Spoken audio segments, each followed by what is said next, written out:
Selamat pagi anak-anak kelas 6. Hari ini kita akan belajar IPA tema 2 subtema 2 yaitu tentang penyesuaian diri hewan terhadap lingkungan. Penyesuaian diri sama juga artinya dengan adaptasi. Tuhan menciptakan hewan dan tumbuhan dilengkapi dengan ciri khusus, yaitu sebagai tempat hidupnya masing-masing agar tumbuhan dan hewan tersebut bisa beradaptasi terhadap lingkungannya. Adaptasi adalah penyesuaian diri makhluk hidup terhadap lingkungannya atau habitatnya. Tujuan adaptasi yaitu untuk bertahan hidup, untuk memudahkan mencari makan, untuk melindungi diri dari predator atau pemangsa. Ada beberapa ciri khusus hewan sesuai dengan adaptasi tingkah laku. Yang pertama, yaitu berendam di lumpur untuk menurunkan suhu tubuh. Contohnya adalah kerbau dan gajah.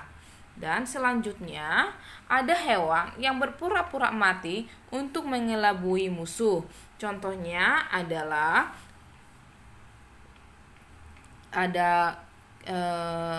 kecoa dan tupai. Dan selanjutnya adalah ada hewan yang membuka mulutnya untuk menurunkan suhu tubuh. Contohnya adalah buaya. Dan selanjutnya ada hewan yang menjulurkan lidah untuk menurunkan suhu tubuh. Contohnya adalah anjing. Ada juga hewan yang muncul ke permukaan untuk bernafas. Contohnya adalah lumba-lumba dan hiu. Nah, berikut adaptasi morfologi bentuk paruh. Apakah itu artinya morfologi? Adaptasi morfologi adalah penyesuaian diri makhluk hidup melalui perubahan bentuk organ tubuh yang berlangsung sangat lama untuk kelangsungan hidupnya. Yang pertama, ada tipe pemakan daging, ada tipe pemakan biji, tipe penghisap madu, dan tipe pemakan ikan. Oke, apakah itu tipe pemakan daging? Contohnya adalah elang, burung hantu. Tipe pemakan biji contohnya adalah burung pipit dan juga merpati. Yang selanjutnya adalah tipe penghisap madu. Contohnya kolibri. Dan tipe pemakan ikan contohnya adalah bebek dan juga pelikan. Inilah adaptasi morfologi hewan sesuai bentuk paruh masing-masing, ya. Yang selanjutnya, adaptasi morfologi hewan sesuai bentuk kaki.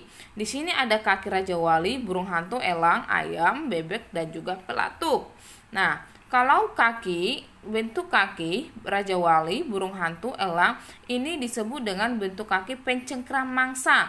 Karena dengan kakinya ini mereka bisa mencengkram mangsanya. Yang selanjutnya adalah bentuk kaki bebek, yaitu berselaput, yang fungsinya itu untuk berenang dan juga berjalan di lumpur. Yang selanjutnya yaitu bentuk kaki ayam yang disebut dengan pengais, yang suka mengais, ya. Dan juga selanjutnya pelatuk. Bentuk kaki pelatuk itu seperti bertengger, ya, yang fungsinya untuk bertengger boleh di pohon-pohon, ya. Adaptasi morfologi tipe mulut. Di sini sudah ada belalang, ada kupu-kupu, ada lalat, ada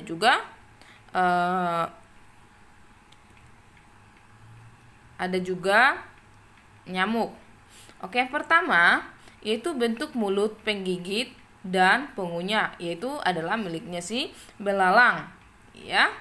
Yang selanjutnya bentuk mulut penghisap proboscis atau artinya menghisap madu atau dengan nektarnya, yang disebut adalah dengan hewan kupu-kupu. Selanjutnya bentuk mulut penjilat itu contohnya hewannya adalah lalat. Selanjutnya bentuk mulut penusuk dan penghisap itu contohnya adalah nyamuk, ya. Selanjutnya ciri khusus hewan. Yang pertama adalah burung hantu. Dalam burung hantu itu mempunyai mata dan pendengaran yang tajam untuk memudahkan menemukan mangsa. Yang kedua, sayap berbulu halus agar terbang tidak bersuara. Yang ketiga, kepala bisa berputar 270 derajat untuk menemukan mangsa. Ciri khusus bunglon. Yang pertama, mimikri atau berubah warna sesuai yang diinjaknya, yaitu untuk mengelabui musuhnya. Yang kedua, lidah panjang dan lengket untuk memudahkan menangkap mangsa. Ciri khusus semut. Yang pertama, antena untuk komunikasi. Yang kedua, feromon untuk meninggalkan jejak. Ciri khusus lele.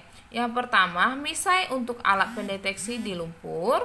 Yang kedua, labirin untuk membantu bernapas di lumpur. Yang ketiga, kulit licin untuk memudahkan bergerak di lumpur. Ciri khusus ular kobra. Yang pertama, bisa untuk melindungi diri. Yang kedua, Jacobson di kepala untuk pendeteksi mangsa melalui panas tubuh mangsa. Yang ketiga, menjulurkan lidah sebagai indera pembau. Ciri khusus cicak, autotomi, yaitu memutuskan ekornya untuk mengelabui musuhnya.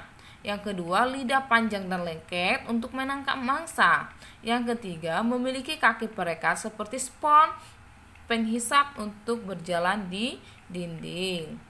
Ciri khusus cumi dan gurita. Yang pertama, mengeluarkan tinta hitam untuk mengelabui musuh. Yang kedua, tentakel untuk berjalan atau meluncur. Yang ketiga, cumi memiliki cahaya untuk melindungi diri. Ciri khusus kelelawar. Yang pertama, ekolokasi, yang artinya mendeteksi keadaan sekitar dengan pantulan suaranya. Yang kedua, kulit tipis seperti sayap untuk terbang. Yang ketiga, memiliki kaki pengait untuk bergelantungan. Ciri khusus unta. Yang pertama, punuk untuk menyimpan lemak. Punuk ini sebagai cadangan makanan untuk unta, dan unta bisa tidak makan, tidak minum sampai 3 minggu dan memakai cadangan makanan yang dari punuknya. Yang kedua, selaput penutup hidung untuk melindungi dari debu. Yang ketiga, bulu mata yang panjang dan lentik untuk melindungi mata dari debu. Yang keempat, kaki panjang dan bantalan kaki yang tebal agar tidak terperosok dan tidak kepanasan di padang pasir. Ciri khusus terenggiling. Yang pertama, sisik yang tebal dan keras untuk melindungi diri. Yang kedua, menggulungkan badan untuk melindungi diri. Yang ketiga, lidah panjang dan lengket memudahkan menangkap mangsa. Yang keempat, kuku yang panjang dan tajam untuk memudahkan mencari mangsa. Ciri khusus landak.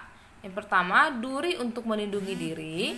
Yang kedua, landak semut memiliki lidah panjang dan lengket untuk memudahkan menangkap serangga. Ciri khusus bebek. Kaki berselaput untuk berenang dan agar tidak terperosok di lumpur. Yang kedua, paruh berbentuk sudu untuk memudahkan menangkap mangsa. Yang ketiga, bulu berminyak agar tidak basah. Ciri khusus penguin. Kaki berselaput untuk berenang, memiliki lapisan lemak yang tebal di bawah kulit agar tidak kedinginan. Ya, sampai di sini bisa harap kalian mengerti ya. Oke, kita lanjut sampai ini. Hewan berciri khusus berbau tidak enak untuk mengusir musuhnya, yaitu sikum dan walang sangi. Kemudian, bentuk hewan yang berciri khusus memiliki sengat beracun untuk melindungi diri. Contohnya adalah kalajengking dan lebah. Demikianlah ciri khusus hewan yang beradaptasi atau menyesuaikan diri sesuai lingkungannya. Oke, berikut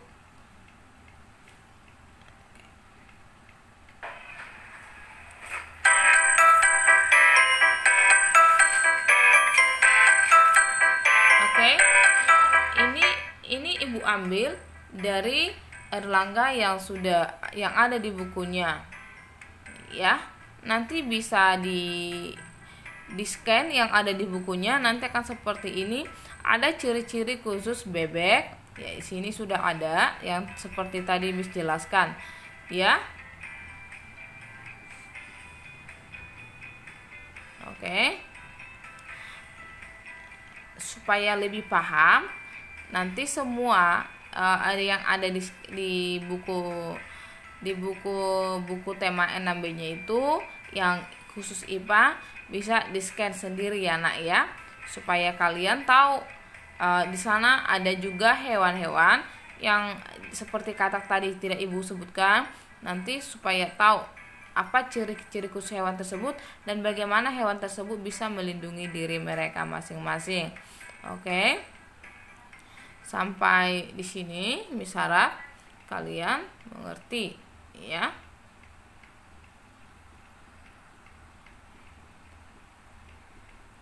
Oke, sekian dan terima kasih. Selamat pagi.